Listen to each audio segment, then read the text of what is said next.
All right. So now for our closing speaker, Dr. Maya Rockeymoore Cummings. It's an honor to have her with us. I've known Maya since my graduate student days, so she's a very dear friend of mine, as well as an inspiration over all these years. Her PhD dissertation was an African-American political response to HIV and AIDS. She is currently the founder and CEO of Global Policy Solutions, which is a Washington-based consulting firm. She also briefly ran as governor of Maryland. She, for some of you who may know, is the widow of Congressman Elijah Cummings, who fought his entire life tooth and nail for the issues concerning race and racism. One of my favorite quotes from Elijah, who I also had the pleasure and honor of knowing dearly and closely, he goes, "I want justice, oceans of it. I want fairness, rivers of it. That's what I want. That's all I want." Maya, as the world and I know her, has dedicated her entire life, her work, and her career to these causes that they shared as a couple. Maya today will talk to us about statelessness in the Black diaspora. Just to put a little spin on this, I guess we've explored all the legal explanations of statelessness, the laws, the politics, the states, but then there are stateless people who are not really stateless, right, in the eyes of law. So over to you, Maya. Thank you so much for being here with us, and the floor is all yours. Thank you, Ruchi. I am so glad to be here today and to hear all of the great presentations from this morning. I congratulate all of the panelists and the early morning speaker. I just want to say thanks, Ruchi, from the bottom of my heart. As she mentioned, we are dear friends from a long way back. I consider her a very dear friend. And so I just consider you all lucky that you have this just intellectually brilliant leader in your midst. That being said, who am I? You should know that I'm the fourth generation from people held as slaves in the United States of America.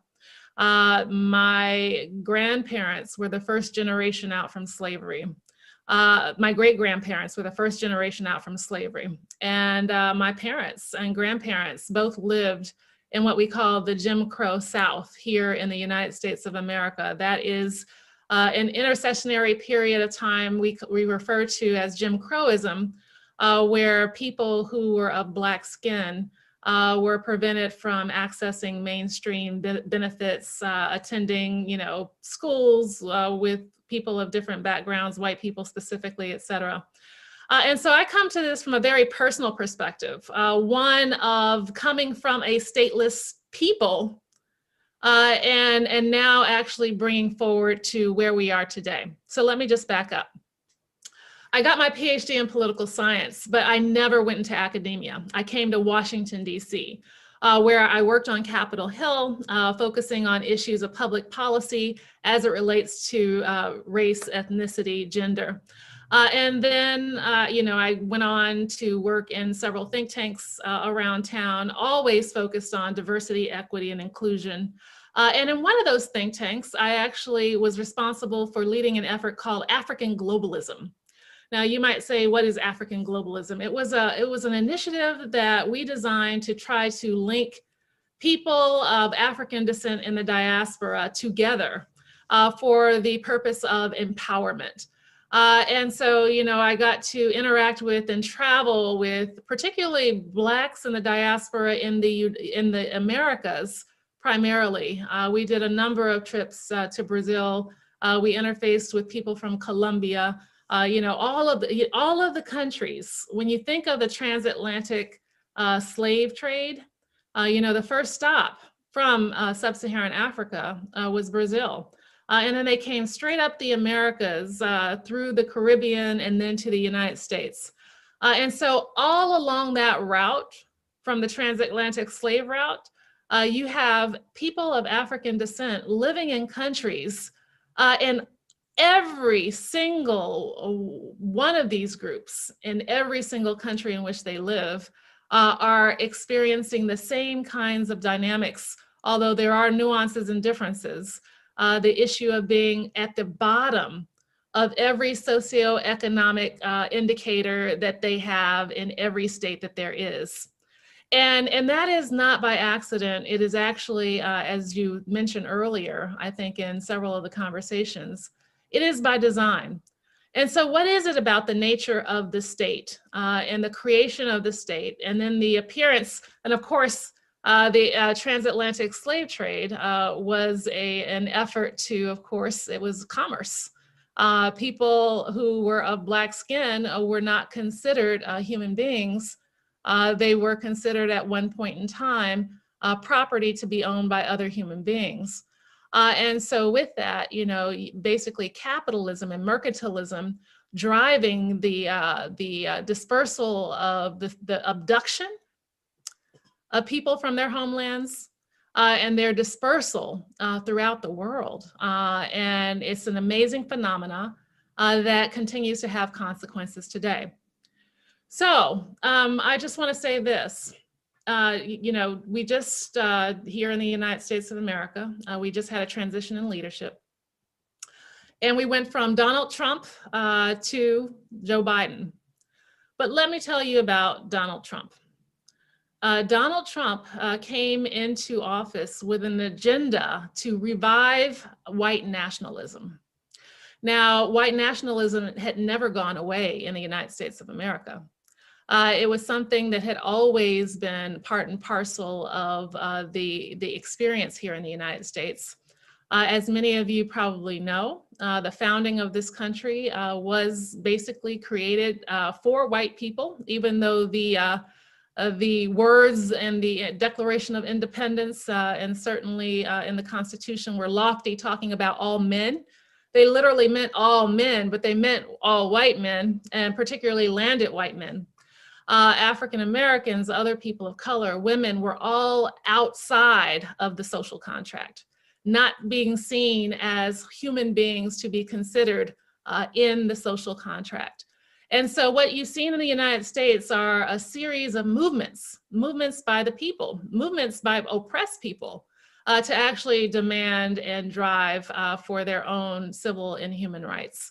And so we've seen the continuous movement of African Americans, of women, and other people of color to be included in the system. But for African Americans specifically, it has been a long and hard fought battle. As you well know, after the Civil War, the US Congress passed the 13th, 14th, and 15th Amendments. They're known as the Reconstruction Amendments. The 13th Amendment actually declared and abolished slavery and servitude of any kind. The 14th Amendment then came along and said that people who were formerly held in bondage, formerly held as slaves, could be considered citizens of the United States of America. And then the 15th Amendment came along and said that, you know, voting rights would not be denied to people based on previous, you know, servitude. So that these collectively, these Reconstruction Amendments were intended to bring people of color, African Americans, Black Americans specifically, outside of the shadows of being stateless, because they were, into statehood in terms of, you know, guaranteeing them certain rights. Well, that actually never came to pass, not in the way that it was intended, although it was on paper. The fact of the matter, there were a series of political, basically deals that basically negotiated away the rights of African Americans. So right after slavery, there was this period of Reconstruction where African Americans were able to access the right to vote. We had many African Americans in Congress. We had many in commerce doing various things across life. They were being educated, they were seeking to be integrated into society. But all of that was shut down, particularly after the Compromise of 1876. And then from basically 1890 through the early 1945, 1950s, you had a period of retrenchment. And that was the Jim Crow period. And so that was the period that my parents came up in. And so let me just share with you what they shared with me in terms of what their experiences were. They lived in a completely segregated society. They went K through 12. My parents, and I'm only 50. These are my parents. So people tend to think a bit about this as being so long ago. It's not so long ago. This is real-time history happening, and people are still living who have experienced this. Their entire K through 12 education, they went to separate and unequal schools. They basically had inherited books that were passed down, hand-me-downs from the white school district across town. And they had basically a one-room schoolhouse in a southern town in Texas, where they had to learn and, basically, with what they had. Now, interestingly enough, in Texas, cotton was king. And so they shut down the schools when it was time to pick the cotton in season, just for the Black kids, so that the Black kids could go out and pick cotton. So that, again, capitalism driving the treatment of these people and shutting down schools where children were denied an education to be subservient to the capitalist paradigm of the time.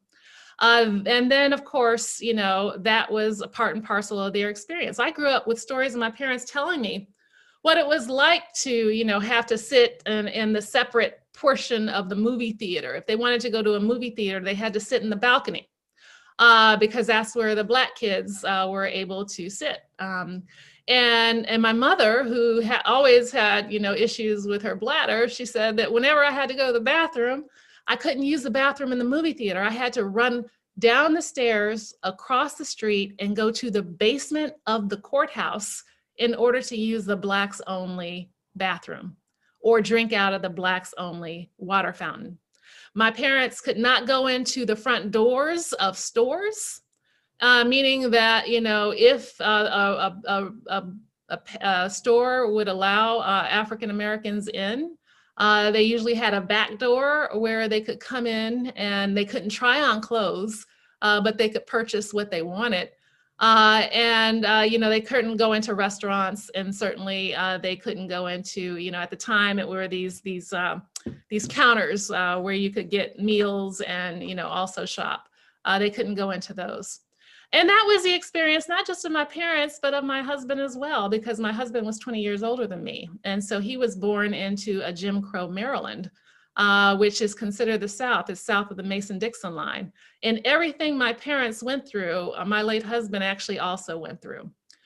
So fast forward, fighting for civil rights, seeking inclusion, seeking to make what was on paper real. That was the civil rights movement. And so the Voting Rights Act of 1965 was a seminal issue and a seminal act that really kind of brought more meat around the bones of citizenship for African Americans in this country. It outlawed all of the forms of discrimination at the polls that had been used to keep African Americans away from the vote, the franchise. And with that, I was born in 1971. I am the first generation of the post-civil rights era. And so with that, but my experience was very different. My father actually ended up going into the US military, and we lived all around the country and even abroad. And it was a completely diverse context. We went to school with white kids, with kids from Latino backgrounds, Asian American backgrounds, you name it. We went to, it was a diverse context completely. It was the closest thing that I've known to a racial democracy, literally, Martin Luther King's I Have a Dream. Not saying that it was perfect, because we know that racism is rife even in the US military. But it was, for us kids, a taste of what it could be like to live in a truly multicultural democracy. So, so we continue, of course, to fight for these rights here in the United States. There was a period, I think, where African Americans made substantial gains, along with other people of color in this country. Women have made substantial gains with their revolution as well. But we are, again, facing a period of retrenchment. And that period of retrenchment has been raised by the Donald Trump administration. And the fear of white Americans, some white Americans, not all, some white Americans who are fearful of what a future that is truly multicultural will actually look like for them, whether the benefits of super citizenship will leave them, because they've basically had an entire country that has been rigged to subsidize their lives and to help advance their status. There has been a book written recently by Isabel Wilkerson called Caste, and she doesn't just call this system in the United States of America racism. She calls it a caste system based on race and ethnicity, where whites are designated at the very top, and then you have various groups who are in the middle, and then blacks at the very bottom. And so in her argumentation, and it has a lot of merit, that we consistently see African Americans not just disenfranchised, but also excluded and marginalized on every single indicator you can think of, from education to healthcare to economic security and jobs. You name it, you see the same hierarchy of outcomes, with African Americans and sometimes Native Americans being at the very, very bottom of every socioeconomic indicator you can think of. And so, we now have a growing group of newly stateless people here in the United States of America. And many of them are climate refugees coming in from Latin American countries whose governments have collapsed perhaps, or whose agrarian systems have collapsed because of climate change and persecution related to gang violence and other things. And so we're seeing, Latin American citizens from various countries showing up at the US southern border. And we saw it, and what happened in the Trump administration is something that I think was a profound moment for the country. Because, these people showing up, many of them children with families at the southern border. And then the Trump administration decided that they were going to, instead of just, allowing, the process that had previously been in place to play out, they, argued that they were going to create a wall, shut down the border, not allow people to apply for asylum. And then they started a policy of actually separating children from their families. Separating children from their families. Many of these children were just babies. Separating them from their parents or relatives with no plan to reconnect them ever in life with their parents.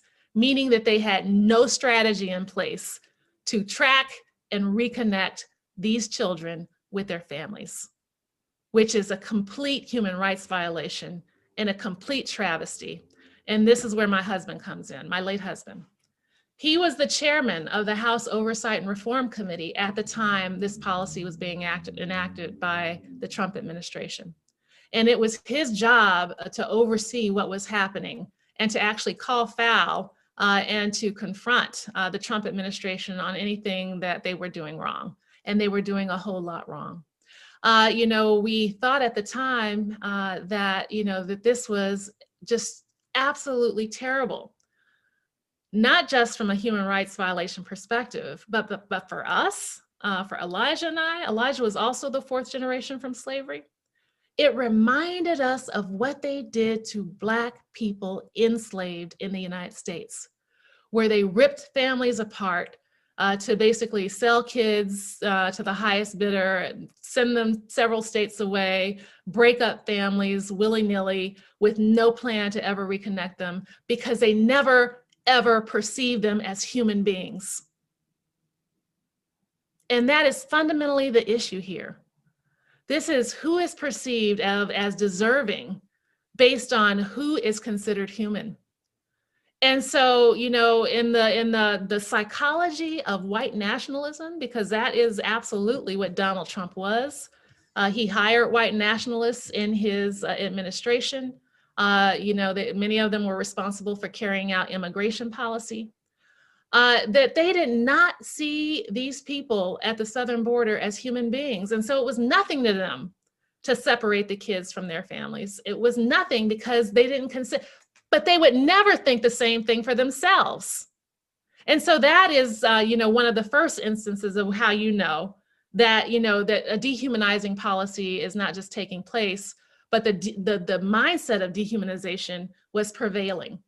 And so Elijah fought tooth and nail, and there are videos that you can go online to watch of him confronting Trump administration officials, of him screaming from the top of his lungs to say that this was wrong, of him pushing back and the Democrats fighting hard to negate what they were doing.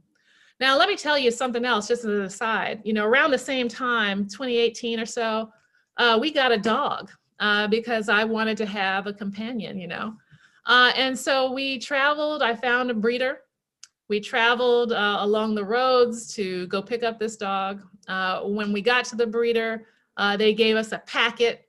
We saw pictures of the breeders, of my dog's parents. We saw, it came with, the dog came with, medical records. We knew when he had shots.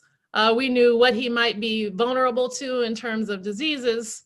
We brought him home and, we felt like, okay, look, we've got a dog in the United States of America. We were treating dogs better than we were treating those kids at the US southern border. And that was simply shameful. And so we continue to have, and I think, the people earlier, the woman who presented on COVID, that was an excellent presentation. But we have people living within the United States of America who are stateless. They are not protected. And this is there are two aspects of statelessness I want to talk about here. Those who are absolutely without protection because they're not written into the laws, they do not have citizenship, and many of those currently are Latino Americans from various countries in Latin America. And they don't have access to health care. They don't have access to, the things that would actually protect them, none of the benefits of citizenship. But the other form of statelessness is the quasi-statelessness that I believe African Americans, Native Americans, and other people of color currently experience in this country. And that is that even though we have the benefits of citizenship on paper, our rights continue to be contested and threatened at every turn. And we continue to see that now here in current politics.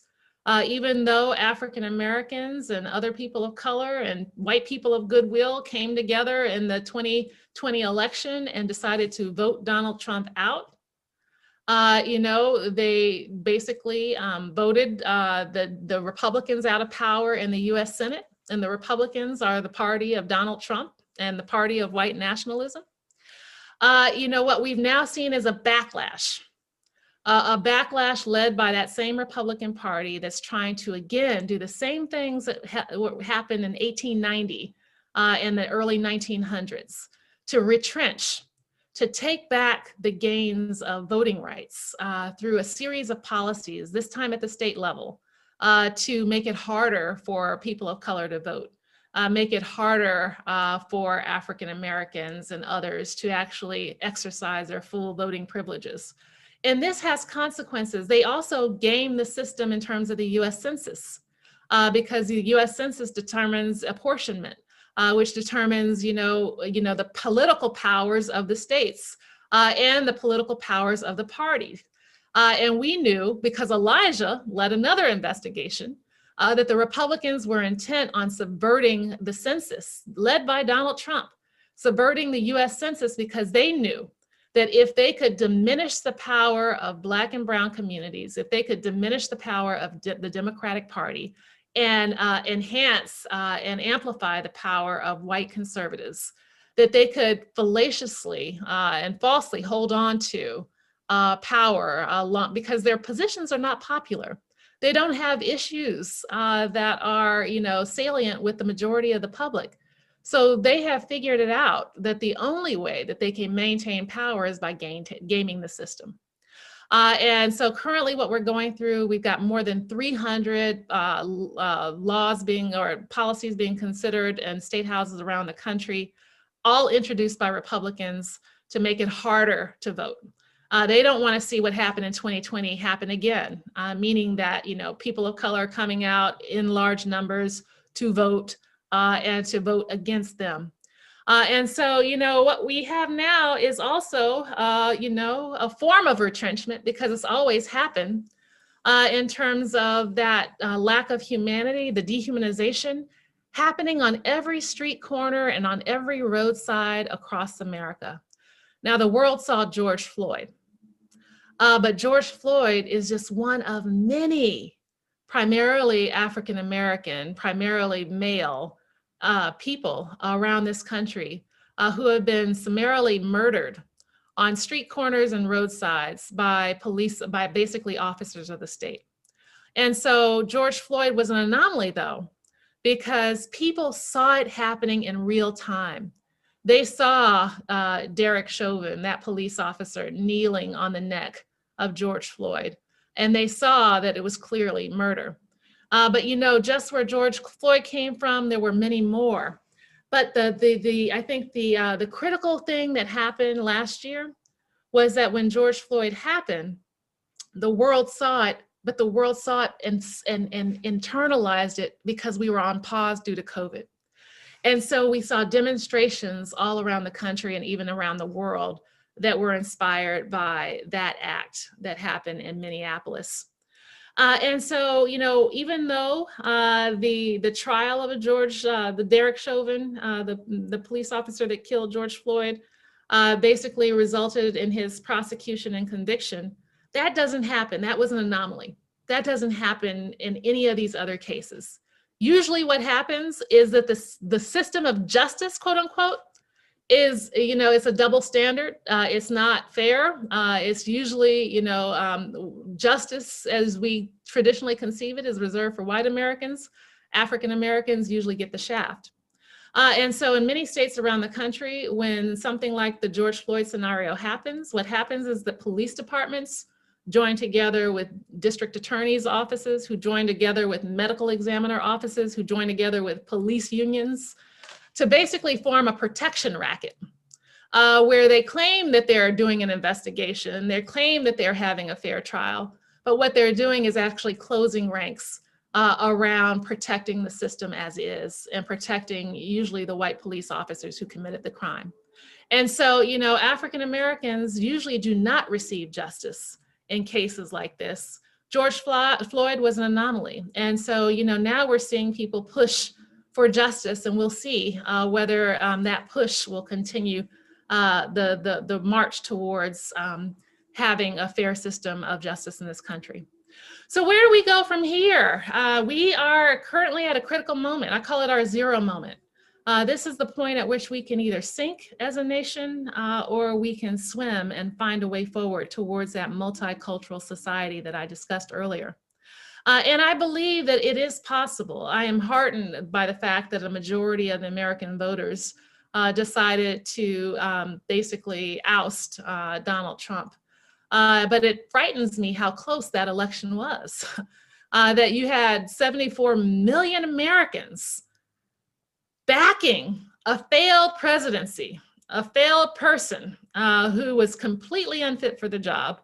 And who basically, was, out about his intentions for reining in, the power, for trying to reinforce the power of white Americans, and who completely failed at the coronavirus.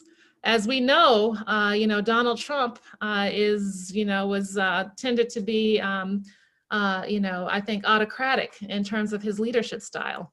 And so, he was not interested in the science. He was not interested in pursuing an equity agenda. And so fortunately, he was, basically ousted.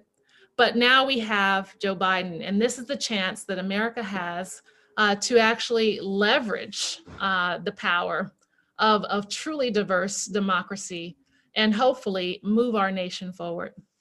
The fight for our rights continues. It's ongoing. The fight for citizenship status here in America for those primarily Latin American people who are here in the United States and are living in the shadows and often mistreated and are marginalized continues.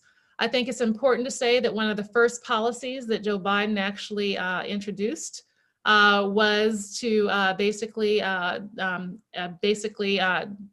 do constructive wholesale immigration reform here in the United States.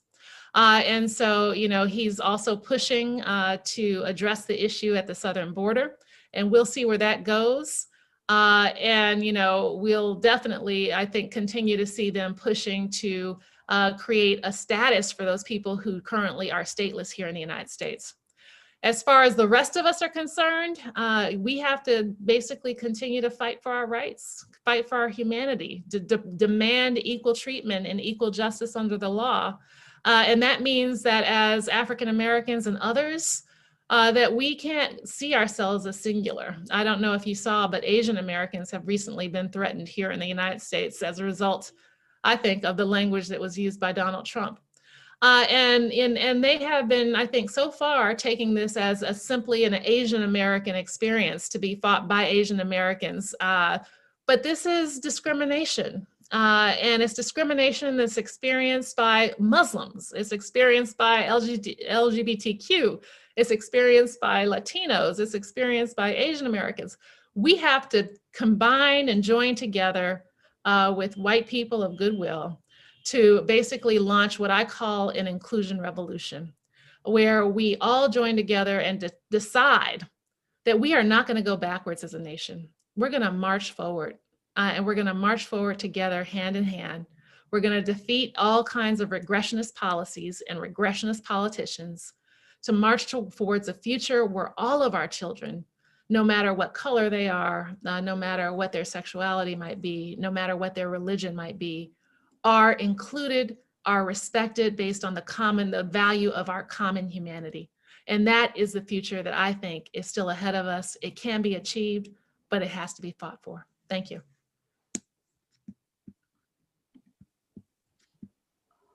Well, thank you very much, Maya, for your talk. That was just absolutely fantastic. I have goosebumps, and I'm not going to ask the questions, but the floor is open to questions or comments for Dr. Rockeymoore.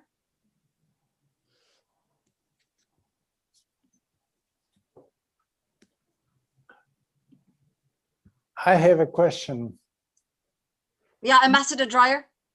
Just something that really is a mystery for me. I mean, what we just have heard about Trump, of course, is something I completely share. But what I can't understand is why the strength of Republican support for Trump is still going on. I mean, there doesn't seem to be any kind of weakening of the Republican Party in its support to Trump. How come? I mean, so it's, I think that it is a form of denialism. It's psychological.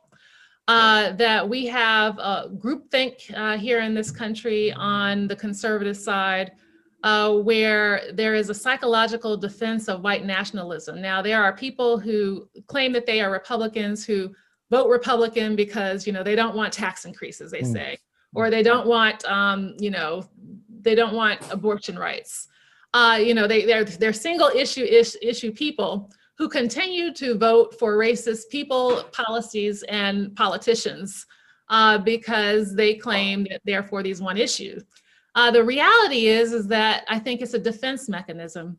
They are not willing to confront the fact that their worldview is shaped by this whole notion of what Trump called "Make America Great Again," which was basically a heuristic for, you know, basically white power.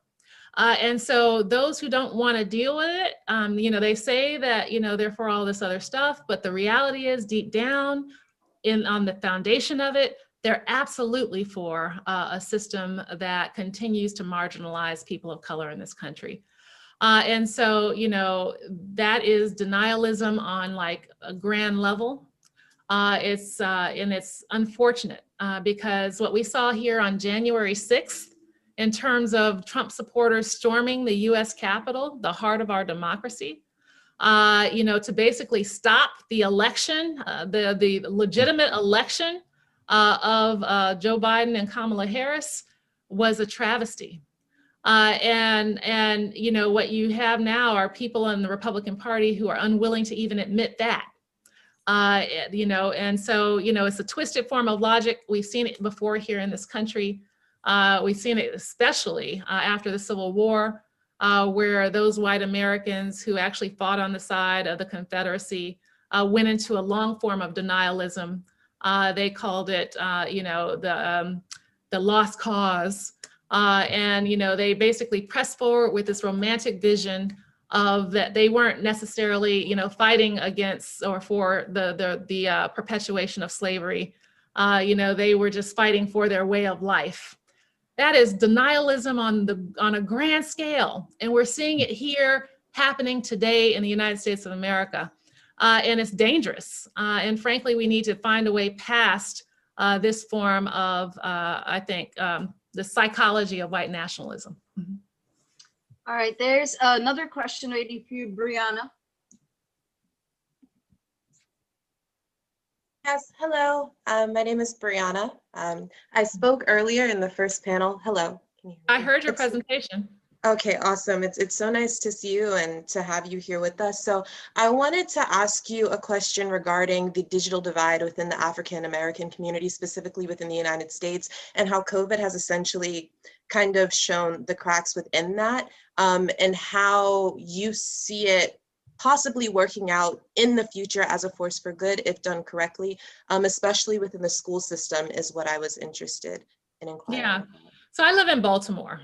Okay. And as soon as COVID hit and all the kids had to stay home, it quickly became clear that a huge number of African American kids did not have computers at home. Right. They had no internet access at home. Right. And many of them households did not have smartphones. Okay. So there was no way to communicate with these students. And so what you had was a clearly unequal system basically unfolding. Where white kids, primarily in the suburbs or in the wealthy part of town, could continue their education online. Yet African American kids who are disproportionately low income had no access.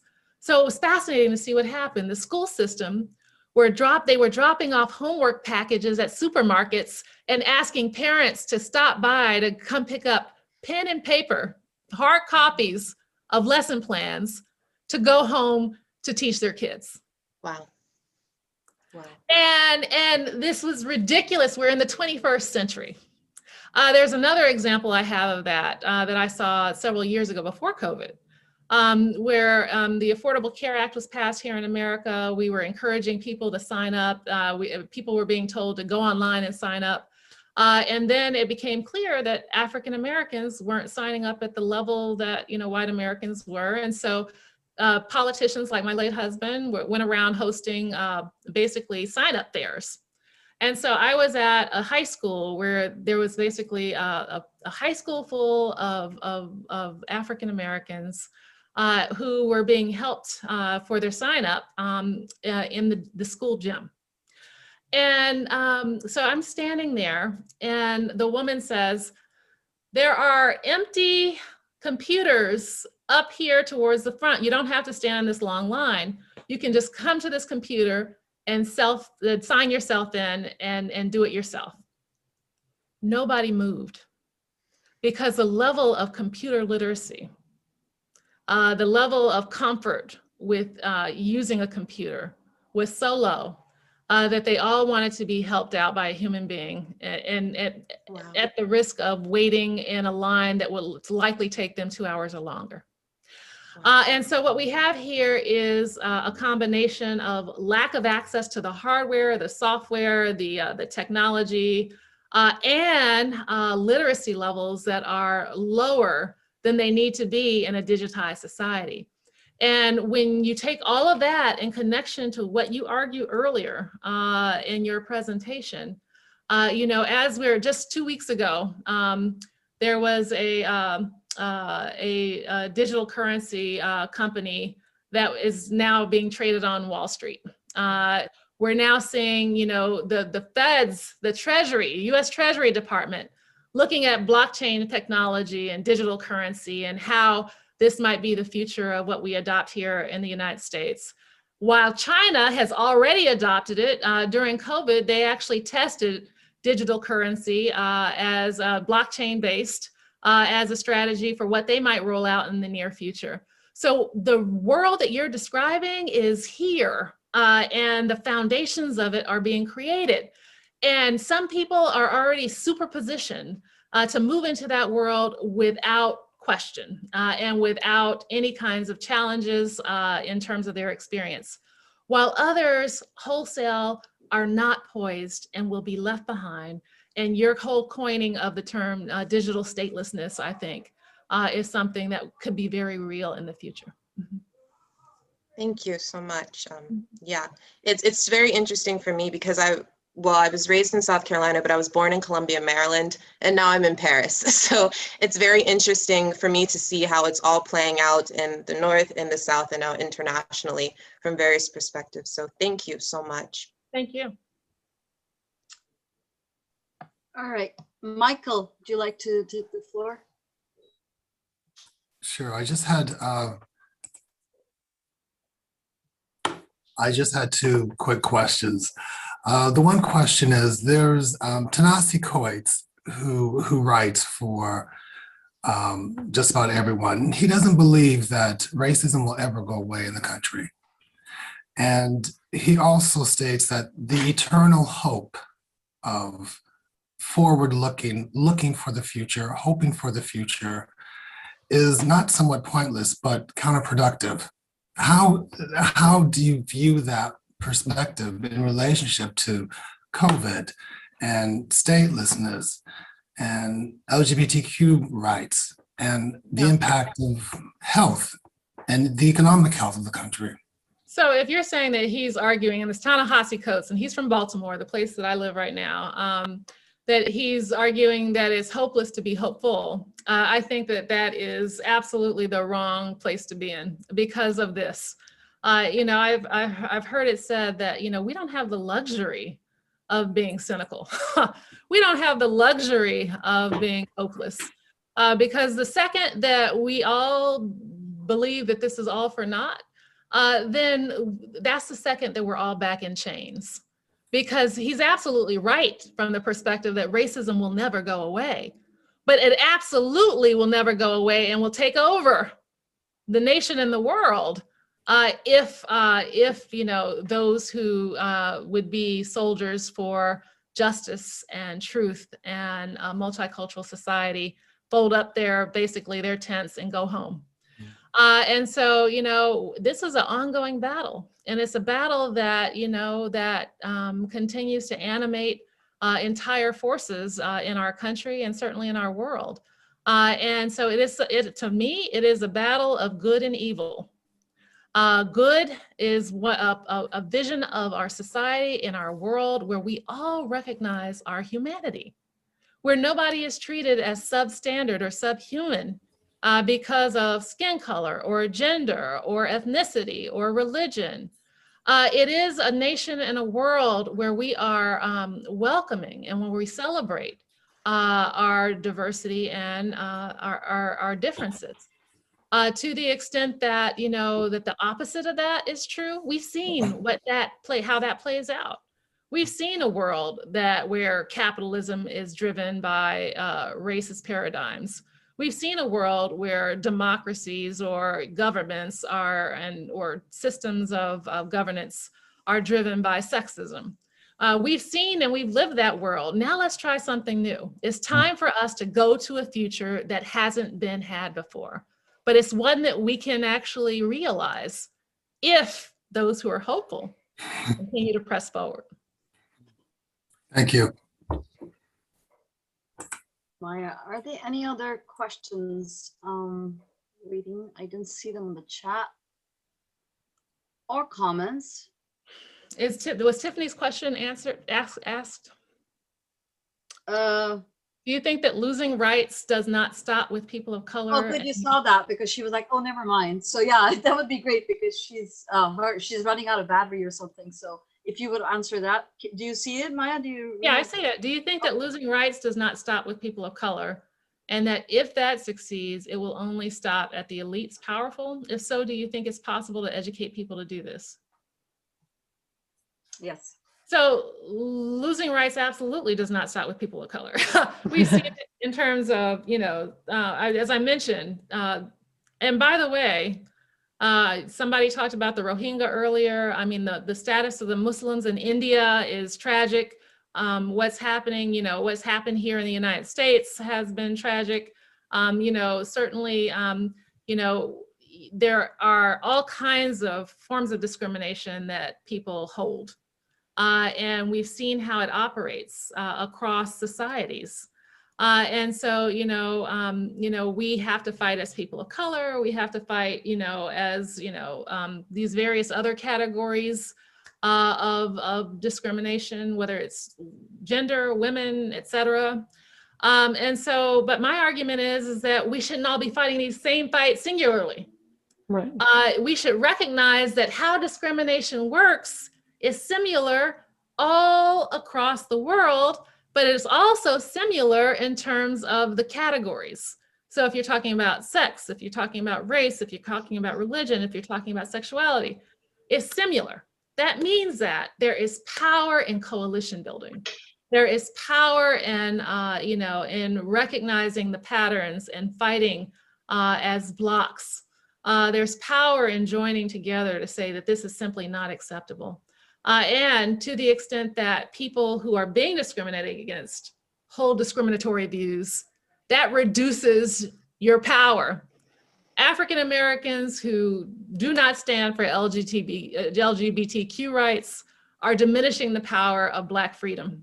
If you're not standing for women's rights and you are, you know, maybe, you know, a Muslim, you are diminishing the power of making sure that Muslims are not discriminated against. If you stand as a person who is being persecuted and you persecute others, you are diminishing the power of moving our nation and our world towards this vision of unity, of multiculturalism. And so we've got work to do both within groups, but also across groups in order to make this a reality. Great, thank you, Maya. Edgardo, you're muted. Oh, thank you. Thank you for the presentation again. I just had a comment regarding to what Michael said about.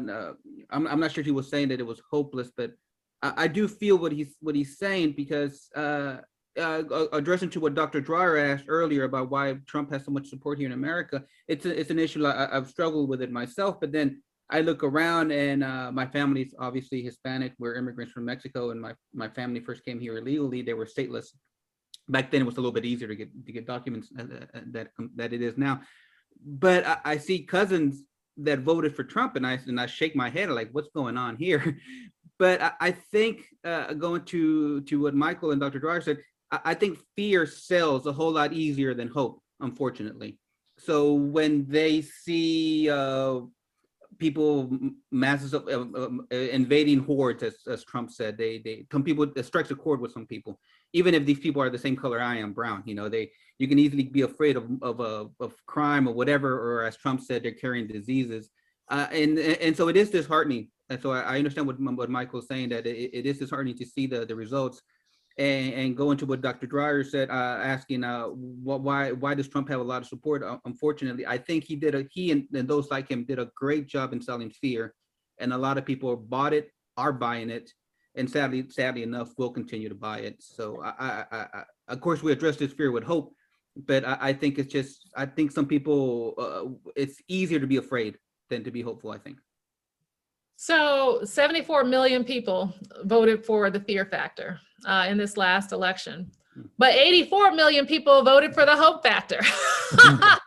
But let me tell you what the research says. The research actually shows that when white Americans, no matter whether they are liberal, moderate, or conservative, are presented with data that shows that the nation's demographics are shifting and that the nation is becoming blacker and browner, every single one of them shifts to the right, no matter what their ideology is. Meaning that what you just said is absolutely correct. Fear of a future that that is different is certainly it's a very strong motivating factor for many people, and they don't even realize it. They don't understand their implicit biases. They don't understand all of the cues that have basically shaped their worldview, and so they're just reacting. And so, yes, fear is a strong motivator, but we saw that hope is also a strong motivator.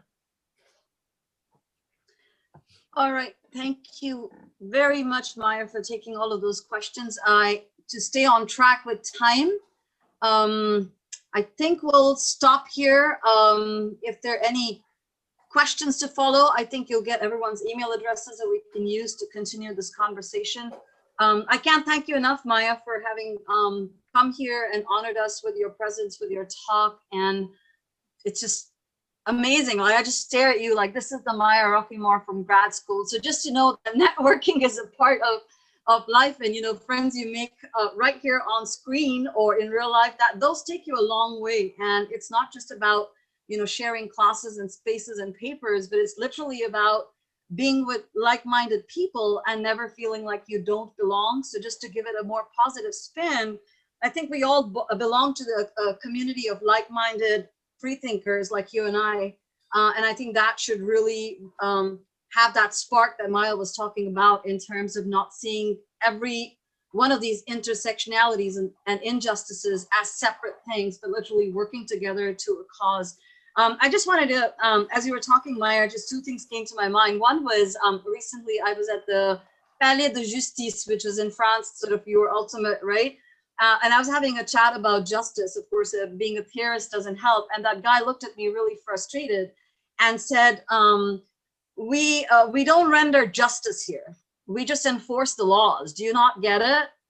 And I thought that spoke so much for the problems that we've sort of laid out, that they're all institutionalized in so many different arenas, the social, political, economic, historical, that you literally beg for something there to be undone before we can move forward.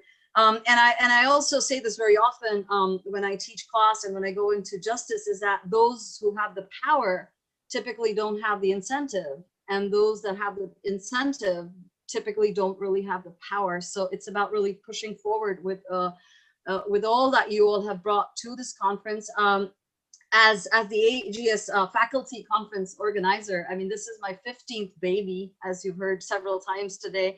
And I feel that all the topics that we covered in the past on refugee politics, racism, sexism, intercultural dialogue, evolving borders, inclusion, exclusion, religion, gender, identity, I just feel like this is not, this conference here on statelessness, and especially the way we're doing it, our COVID Zoom edition, is not just another brick in the wall. It actually has exposed so many of the cracks in all the bricks that we have laid up until now. So I really, really appreciated everyone's contribution to the conference, all of your papers, Toby, Brianna, Fabio, Gabrielle, Kelsey, Simone, Katie, just absolutely fantastic jobs. It's so nice to hear young blood bring issues that we're all fighting for together, to Ambassador Einig and Ambassador Dreyer for having graciously accepted to moderate these panels, to our opening speaker, Marsha Grant, and then our closing, Maya Rockeymoore. Wait. Karina just brought up I'm sorry, we're gonna have to take 1 minute, because she just said that there is a legal definition of statelessness, and it does not include people fighting for their Oh, she did ask that, because she went back and forth with, I want to ask, but this might get bad. And she's like, well, maybe I won't. And I said, your call. And she had actually, but go for it, Maya. Well, my question is I mean, do you have statehood? Do you have citizenship if you are not protected within that state? if the state actively works to actually undermine not just your lived existence, but your humanity? I know that you're saying you have a formal definition of statelessness, but I want you to really, really kind of deconstruct what it means to actually live in a society, have statehood on paper, but be murdered in cold blood with no recourse, to be vulnerable, to be killed because you don't have access to health care, to be vulnerable to poor education and a lifetime of struggle because you never had a quality school. That is what's happening here in the United States. That's what's happening in other places around the world where people on paper have statehood. They have citizenship, but they're not protected by the state. In fact, they're hunted by the state. And with that, I say goodbye to everybody. Great, thank you very much. I'm sorry, that's not stateless. That it's just not a Okay, come on with person. it. So Yeah, I mean, I think it's important to, a stateless person is someone that does not have nationality in any country in the world. What you're mentioning is important. You're probably right with the definitions and the legalities of it. I think the point that's being raised here is kind of extending the official legal definitions of statelessness to make the case that, in fact, you can have citizenship of a country, but you might not have any rights. So it's not about putting a hierarchy on injustices, because I think we'll be doing a disservice to the very cause of justice. And I think what's important is to draw those links, to find the commonalities, to find the systemic problems with the system that renders people in pockets that reflect, that are similar to statelessness. Dr. Rockeymoore is making the case, or talked about the African-American diaspora and statelessness. I, for the longest time, have been talking about women as a stateless citizens. And I think we had two excellent presenters about reproductive rights and women. So you might have the legal, the papers, the cards, whatever else it takes, the stamp on your, on your status. But it's about extending those problems of justice because they're also linked. So what I think is it's probably a disservice to the cause to put hierarchies on injustices, but rather hold hands and see commonalities to be able to actually make the force more stronger and, capable of change. Maya, looks like you want to say something. Yeah, and that's the last thing I want to say is that the end result is the same in many respects. When COVID hit, it was those who lacked access, including officially, legally stateless people, those who really don't have a connection to a state, and African Americans, Latinos, Native Americans, all died at high and grossly disproportionate rates from COVID because they never had the access, they never had the protection of the state, even though they live within the state and have on paper the quote unquote right to citizenship. And so the effect of it is that you have, the denial of the benefits of statehood to people who, is just as dangerous, and is something that to me is an extension of statelessness. Yeah, thank you very much for that, Maya. And spot on, you actually saw the chat while I had kind of like made my screen full because 6 o'clock, we've been very well on time. So I would like to thank everybody who's participated in the conference and contributed to this discussion and dialogue. And before I log off or we say bye-bye, I do want to give a big round of applause to our student conference organizer, Thierry, who brought this all together and has, through COVID or not, job or not, PhD seminars or not, pulled this all together. So a big bravo to her. And then thank you so much, all of you, for coming here. Hopefully in 2022, we'll be on our fantastic Reed Hall campus, seeing us all rub shoulders and catch wine and cheese and all those good things. So thank you, Maya. And the conference is officially closed. I'm not logging off just yet. So whoever needs to disconnect me. Yeah, bravo all of you guys. It's very nice to